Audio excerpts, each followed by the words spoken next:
What's up everybody, Dusty here, back with The Sims 3. Now, usually when I make a video in one of these games, I'm doing some sort of challenge or have a specific goal in mind, but not this time. No, this time I'll just be playing the game as Maxis intended, as I'll be living out the life of Stevie DusterSim here and seeing what said life entails. Now sadly, being a toddler in The Sims wasn't exactly the Rugrats-esque experience I'd envisioned, where every day is an imagination-fueled adventure and narrowly avoiding death is a routine occurrence.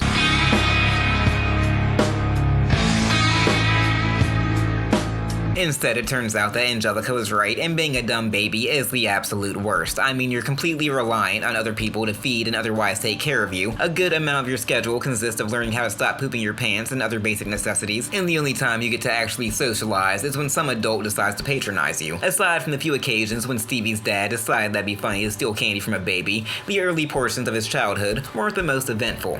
But luckily though, I wouldn't suffer from a lack of drama. I knew I was in store for an entertaining run when I was alerted that the house had suffered a water main breakage when the family first moved in, so while Stevie and his mother Steffi were enjoying a stroll to get better acquainted with the neighborhood, his father Polly was left behind to partake in a little home improvement. Thankfully, the local handyman Clark had apparently received an alert that a hot new MILF had moved into his area. So despite the fact that Steffi's not even home, he offers to help out in a transparent attempt to impress her. It's a convoluted scheme to be sure, so Polly's happy to leave him to it so that he can greet the traditional welcome wagon, and this is when I discovered that apparently everybody is just super horny in The Sims 3. Tamara makes it known that she has the hots for Polly, and within moments of walking through the front door, Steffi is fending off some unwanted advances from Jack Bunch. Understandably, Polly didn't appreciate seeing some other slob attempt to chap his wife, so he declares Jack to be his nemesis, and then somewhat to my surprise, manages to win a fight against his new enemy. Over the next few days, each parent settled into their respective role. Since he'd already acquired some small degree of handiness, it seemed wise to have Polly function as a stay-at-home dad and take care of all the housework. This left the naturally ambitious Steffi responsible for bringing home the bacon, and she would soon enter the political field as a podium polisher. Now, I wanted to avoid making any juvenile jokes because, you know, I'm just far too classy to engage in such lowbrow fare, but then I saw that her uniform apparently calls for a skirt and no shoes, so I don't know what type of kinky business they're getting up to down at City Hall. Now, this whole setup might have left most guys feeling a little emasculated, but Polly was an eccentric and possibly mad scientist, so he wasn't upset about having all this extra spare time to work on his experiments. And when he wasn't committing crimes against God or getting an inordinate amount of joy from engaging in petty theft against his offspring, Polly proved he could actually be a capable parent and legitimately seemed to enjoy spending time with Stevie.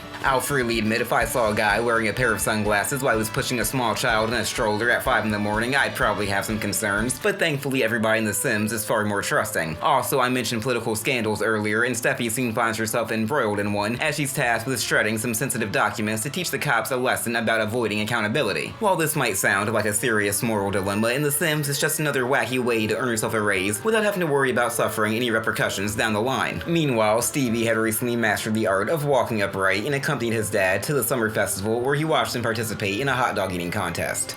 Riveting stuff. You know, I had thought about only playing as Stevie when I was originally setting this up, but it's a good thing I decided against it, or else I'm pretty sure I would only have about 50 seconds of usable footage by this point. Mercifully though, Stevie's diaper days would soon come to their conclusion. His parents decided to throw him a birthday party to celebrate, as you do, although the event turned out to be a bit of a mixed bag. At one point, Polly found himself trapped in such a stimulating conversation that he actually passed out from boredom. Steffi, on the other hand, was far less antisocial and would actually end up developing quite the rapport with the pizza woman Autumn. Once the festivities had come to a close and all the guests were sent home, Stevie learned that one of the most important things about getting older is that you suddenly find yourself saddled with a lot more responsibilities. And if you've seen some of my other videos, it probably shouldn't be too surprising to learn he had to carry a little more than his fair share, which likely contributed to his growing neuroticism. However, Stevie would find ways to enact a little revenge from time to time and developed into something of a prankster. Of course, these newfound responsibilities weren't just limited to house chores, as Stevie also now had to attend school and do his homework, although having a mad scientist for a dad would prove to have its benefits. Well, you know, aside from just getting to serve as the guinea pig for the various concoctions that Polly cooked up in the lab. A spoonful of sugar helps the medicine go down.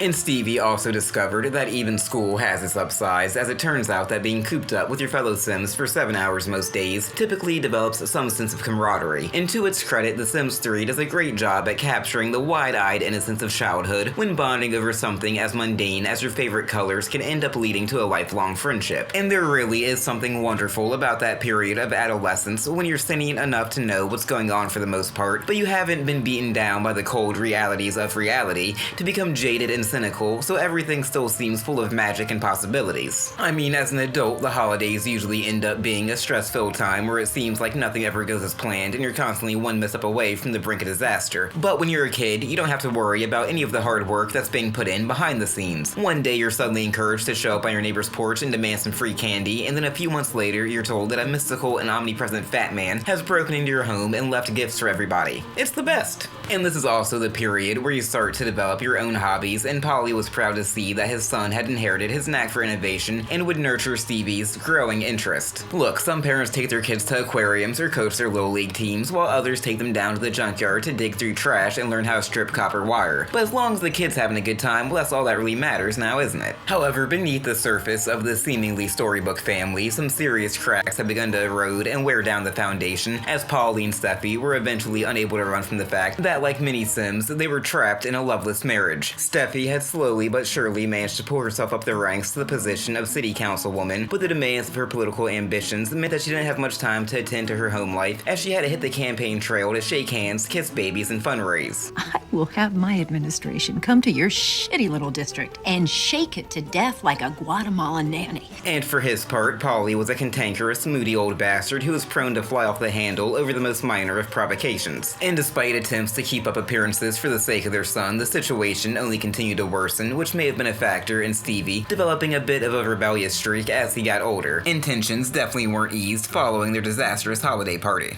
Eventually, Steffi decided that she was in need of a change and officially put an end to her and Polly's marriage. But while Steffi was happy to have a chance to start over again, Stevie, understandably, wasn't that thrilled about the idea of his mother and him having to call a strange new man daddy. But like many young individuals who find themselves in a situation beyond their control or full understanding, Stevie would do his best to suppress his unprocessed grief, instead channeling it into his shitty little emo music. Well, actually, I don't think emo's really a thing anymore, but you know, I'm sure there's some modern equivalent where angsty little assholes are singing about their middle-class discontent. Now, to his credit, Polly made a concerted effort to maintain a good relationship with his son, and he was definitely able to earn some extra bonus points by being the main one in charge of teaching Stevie how to drive. And while his new job as a carny kept him working long hours, it was comforting for Stevie to know that he could go down to the park to spend some time with his old man whenever there was a festival. Although some of their outings were less successful than others, as Stevie was occasionally reminded that his dad wasn't exactly the easiest man to love. I mean, when you're such an asshole that your son has no problem leaving you in the woods to fend for yourself, you might want to start working on a few things. Meanwhile, after spending most of her prime with a boorish bastard who had the sex drive of an 80-year-old coma patient, Steffi was more than ready to hit the town and hop back into the dating scene. Granted, the midlife crisis she was currently in the midst of might have also had something to do with it, but whatever the case may be, she was looking to get hers. Sucking on my titties like you wanted me, calling me all the time like Bondi, check out my Chrissy behind it. So while she was out enjoying a lunch date with some friends, Steffi found herself being distracted by Hank. The two immediately hit it off, which just makes perfect sense because a politician and a police officer just seemed like they'd go together. And shortly after he accepted the invitation to join their little outing, Steffi had forgotten all about poor Autumn and Judy. However, despite being more than happy to reciprocate all of Steffi's advances and signaling that he was indeed down to clown, when it finally came down to seal the deal,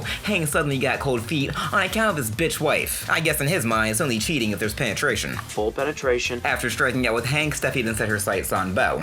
I mean, the guy was always inviting her over for parties, and she long suspected that he secretly had a thing for her. But it turns out that she was greatly mistaken, as Steffi once again found her carnal desires being foiled by the confines of monogamy. Feeling dejected, Steffi ended up inviting Autumn over so that she could vent about her recent romantic misadventures. Well, wouldn't you know it, but one thing leads to another, and before long, our pretty politician ends up discovering that she's actually a switch hitter. Say you like eating red carpet! While Stevie was initially caught off guard by this new development, the confusion was quickly replaced with relief once he realized it meant he wouldn't have to worry about getting a new daddy. Speaking of Stevie, as angst-filled and awkward as those teen years might be, it's also the period where you start to come to your own and discover who you really are. His affinity for the arts had evolved into an interest in architecture, and while Steffi was usually too busy covering up political scandals to spend quality time with her son, her workaholic tendencies did mean she was able to afford to nurture his growing talents. And that's what truly matters matters. I mean, who really needs a mother's unconditional love and affection? That's what the money is for! And of course, now that he was a teenager, Stevie was also smack dab in the middle of puberty, which is a confusing time in a boy's life when his bias starts to change and he suddenly has the urge to hump every woman who smiles at him. Well, actually, come to think of it, I guess it's not the same for everybody, but I'm just talking about my own personal experience here. Sadly, though, our boy would prove to be unlucky in love. Somewhat shockingly, though, despite being a clumsy basket case, it wasn't a lack of social skills that led to these disappointments. Instead, it mainly just came down to bad timing. See, because of the way school works in The Sims, Stevie was actually younger than most of the other kids in his class, and by the time he started high school, prom was only a few days away, which meant most of the other students already had a date, so Stevie was forced to go solo, and he ended up having just about the worst night imaginable. Seriously, it was so bad I was half surprised he wasn't covered in pig's blood by the time he got home. What was even more annoying though was that anytime he actually started to make some progress with a potential partner, they would inevitably age out of his acceptable dating pool,